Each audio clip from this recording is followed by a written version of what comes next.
আসসালামু আলাইকুম। সংসার করতে এসে মানুষ কত কিছু ছাড় দেয়, প্রিয় অপ্রিয় কত কিছুর সাথে মানিয়ে নেয়। তারপরও একটা সময় এসে নিত্যদিনকার সেই সংসারে নিজেকে আর খুঁজে পায় না। সবাই যে যার মতো ব্যস্ত হয়ে যায়, অপ্রয়োজনীয় আর একা হয়ে যায় সেই মানুষটাই। হ্যালো আমার এভরিওয়ান, কেমন আছেন সবাই? আশা করি সবাই অনেক বেশি ভালো আছেন, সুস্থ আছেন এবং নিরাপদে আছেন।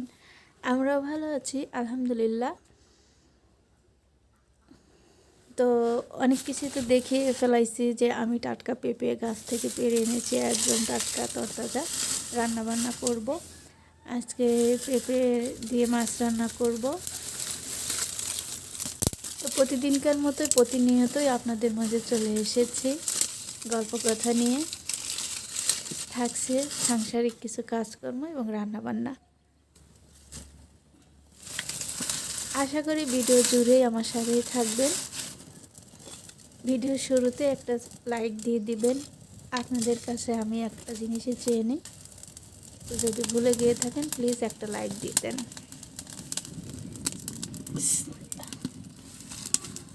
এই তো ভাতটা বসিয়ে দিয়েছি, ভাত বসিয়ে দিয়ে যত কাটাকুটি করে নেব আমি এটাই করে থাকি, যেহেতু আমি একা মানুষ সংসারে সব দিক দিয়ে সামলিয়ে এসে একদম তাড়াহুড়োয় আসি রান্না করতে। কিন্তু সেই রান্না যদি ভিডিও করে করা হয় তাহলে কিন্তু সময় দ্বিগুণ লাগে, এটা কম বেশি সবাই জানেন। তারপরও হাজারো ব্যস্ততার মাঝে আমি চলে আসি আপনাদের মাঝে, কারণ ভালো লাগে না একদিন দুই দিন যদি ভিডিও না দেই। অনেক কলেজের আপুরা তো কমেন্ট করেনি, তারপরেও নিজের কাছেও ভালো লাগে না, তো বারবার চলে আসি।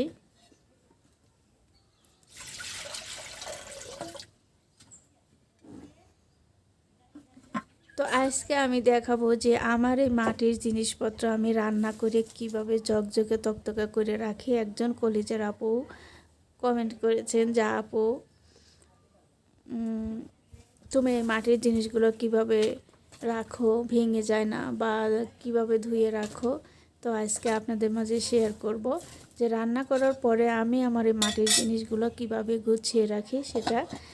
আরও একজন কলেজের আপু আমাকে কমেন্ট করেছেন যে আপু সালামটা প্রথমে দিবা, তাহলে বেশি ভালো লাগবে। তো আমার সেই কলেজের বোন যদি ভিডিওটা দেখে থাকো তো অবশ্যই তোমার কথা আমি রেখেছি, তো মাঝে মাঝে আমি রাখবো ইনশাল্লাহ।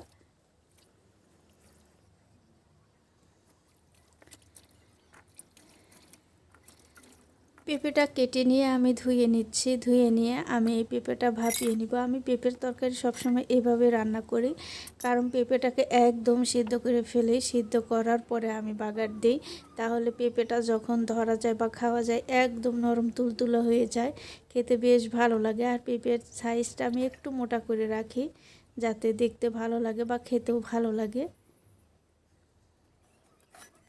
এখানে মাছ ধুয়ে নিব। আমি আজকে সিলভার মাছ দিয়ে রান্না করব, কারণ মধ্যবর্তী ফ্যামিলিতে যারা আছে তাদের কিন্তু সিলভার, তেলাপিয়া, পাঙ্গাস এটাই সম্বল। তো আমাদেরও সেরকম আর কি।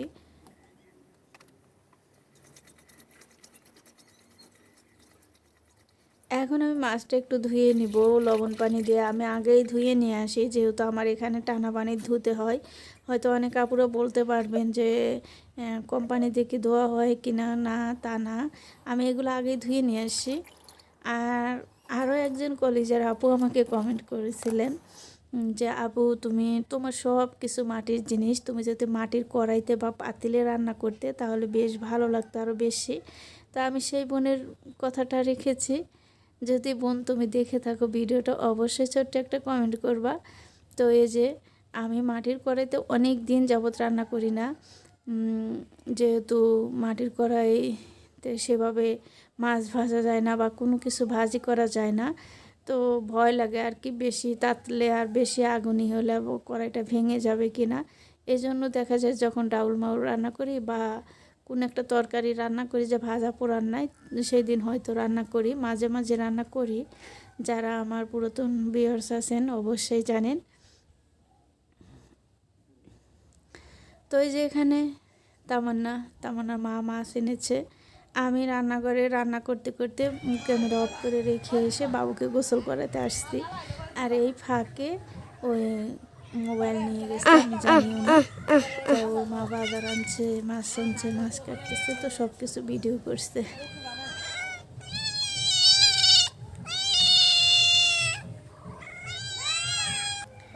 তো ও আরও অনেক কিছু ভিডিও করছিল, তো আমি সেগুলো কেটে কুটে দিয়েছি, কারণ ওর হাতে মোবাইল গেলে তো বুঝতেই পারতেছেন। তো এই জন্য আর কি কেটে দিয়ে অল্প একটু রেখে দিয়েছি, না হলে রাগ করবে, ও ভিডিও দেখবে, পরে বলবে তুমি কেন দেওনি, তুমি এগুলো কেন দেওনি। তো আমার এক কলেজের বোন জোলেখা বেগম সুন্দর করে কমেন্ট করেছেন যে আপু তামান্নাকে অনেক সুন্দর লাগে, তামান্না তোমার কি হয় বলবা। তো আসলে তামান্না আমার রক্তের কেউ না। আমি আপুকে কমেন্ট করে বলেছি, কমেন্টে রিপ্লাই দিয়েছি, তারপরে আবার একটু বলে দিচ্ছি। ও তামান্না কিন্তু আমার রক্তের কেউ না, যেহেতু আমরা এখানে জায়গা কিনে বাড়ি করেছি, সেই সুবাদে আর কি ও আমাকে আন্টি বলে ডাকে। তো এই জন্য ওকে আমি অনেক ভালোবাসি। ও কিন্তু অনেক বিরক্ত করে, বড় হলেও কিন্তু অনেক বিরক্ত করে, তারপরেও আমি সেগুলো সামলিয়ে নিই। ওর সবগুলো আবদার আমি মেনে নেওয়ার চেষ্টা করি। ওই রান্না করতে আসলেই দুষ্টমি করবে, নাড়া দিবে বা এইটা করবে ওইটা করবে, মানে সারাক্ষণ ওর হাত আর কি চুপচাপ থাকে না, লড়তেই থাকে। ওর মা থেকে থেকে ওকে বকা দেয়, কিন্তু আমি এনে দেখে আমার কাছে আসে। তো এই তো কথায় কথায় আমি মাছটা ভেজে নিলাম। তো জলেখা আপু তুমি হয়তো বুঝতে পেরেছো, আসলে রক্ত সম্পর্ক না, তোমাদের সাথেও কিন্তু আমার একটু ভালো একটা সম্পর্ক হয়ে গেছে আমার বোনেদের সাথে। তো সেই সুবাদে ওর সাথেও আমার একটা ভালো সম্পর্ক। তো এই আর কি।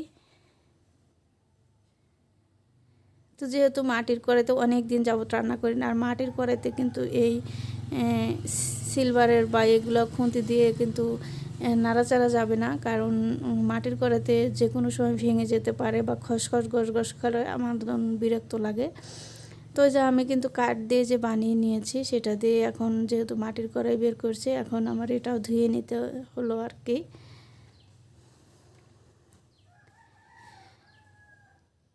তো আমার এরকম গ্রামীণ পরিবেশ আপনাদের কাছে কেমন লাগে? আমার এখানে বলা চলে যে সিলভার বা স্টিল বা টিনের জিনিস আমি তেমন কিছু ব্যবহারই করি না, সব কিছু বাঁশের বা কাঠের আর মাটির।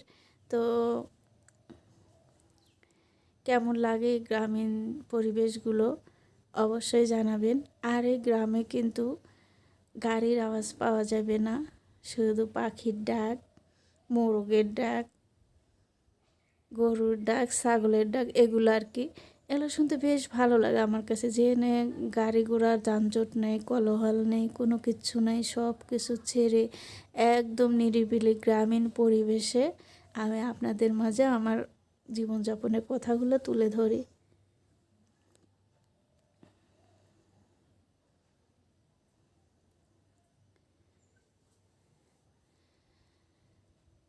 তো এই তো এই পাশ থেকে তো আমি তরকারিটা কষিয়ে নিব, আর বাদ বাকি যে এই ভাত আছে ভাতটাও আমি বেড়ে নিব এই ফাঁকে, যেহেতু আমার একা হাতে করতে হয়, সব কিছু একটার পর একটা করতে হয়।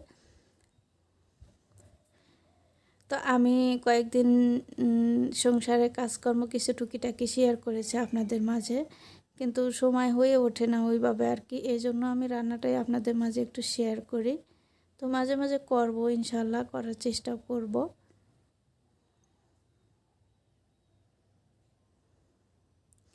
এখন এই যে আপনাদের মাঝে ভয়েস দিচ্ছি, এখন ভয়েস দিয়ে কিন্তু আবার রান্না বান্না করতে যাব, তো অনেক দেরি হয়ে যায়, কারণ দিন ছোট, আমি কোনো কিছু কভার করতে পারি না, দেখে মেয়েকেও একটু সময় দিতে হয়। তো এখন মা রোদে বসে আছে, আমার শাশুড়ি মা। তো আমি মোবাইলে ভয়েস দিয়েই আমি মেয়েকে গোসল করাবো, গোসল করিয়ে আমি রান্না বান্না করব।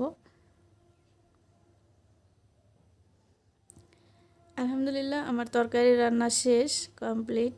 তো এই যে দেখেন কত সুন্দর কালার এসেছে, আর একদম যে পেঁপেগুলো আছে পেঁপেগুলো একদম এত নরম তুলতুলে হয়েছে, যা দেখতে অনেক লোভনীয় লাগছে। এখানে ময়লা আছে, ময়লাটা আমি ফেলে দিয়ে আসব। আর এই যে মাটির জিনিস আমি বলেছিলাম যে মাটির জিনিস কিভাবে আমি পরিষ্কার করি, এগুলো নিয়ে একদম ঘাটে যাব, ঘাটে চলে যাব আর সাবান দিয়ে মুড়িয়ে নেব। এগুলো একদম সিম্পলভাবে মুড়িয়ে নিব। আমার অনেকগুলো মাটির জিনিস আছে কিন্তু সেগুলো নিয়ে নিই, যেহেতু এগুলোতে তেল ভরে আছে, যার কারণে তেলের জিনিসগুলোই আমি নিয়ে এসেছি।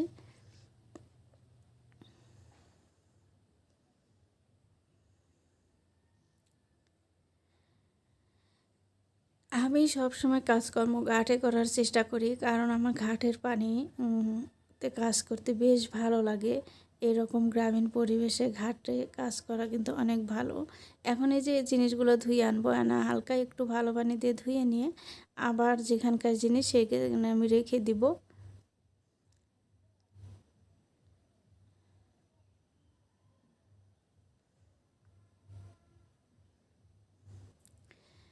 তো আমার এই ভিডিওর কোনো একাংশ যদি আপনাদের কাছে ভালো লেগে যায় তাহলে সাবস্ক্রাইব করে আমার ফ্যামিলিতে থেকে যেতে পারেন। আর যদি ভালো না লাগে দেখতে থাকেন, দেখতে দেখতে ভালোবাসা ভালো লাগা হয়ে যাবে ইনশাআল্লাহ। ছোট্ট একটা কমেন্ট করে জানাতে পারেন আমার এই ভিডিওর ভালো দিক এবং মন্দ দিক। আপনাদের মতামতের অপেক্ষায় আমি থাকি এবং আপনাদের মতামত যে যেভাবে জানান আমি চেষ্টা করি রাখার জন্য। আমার একজন আপু কমেন্ট করেছিলেন যে আপু ভিডিও বেশি টেনে না দিয়ে একটু ছোট করে দাও, আমার মাথা ঘুরায়, মানে আসতে দিতে বলছে। তো সামনের দিকেও আমি আপুর কথাটা রেখেছি। আমি চেষ্টা করি সবার কথা একটু একটু রাখার জন্য, জানি না কতটুকু পারি বা কতটুকু করতে পারি, এই আর কি।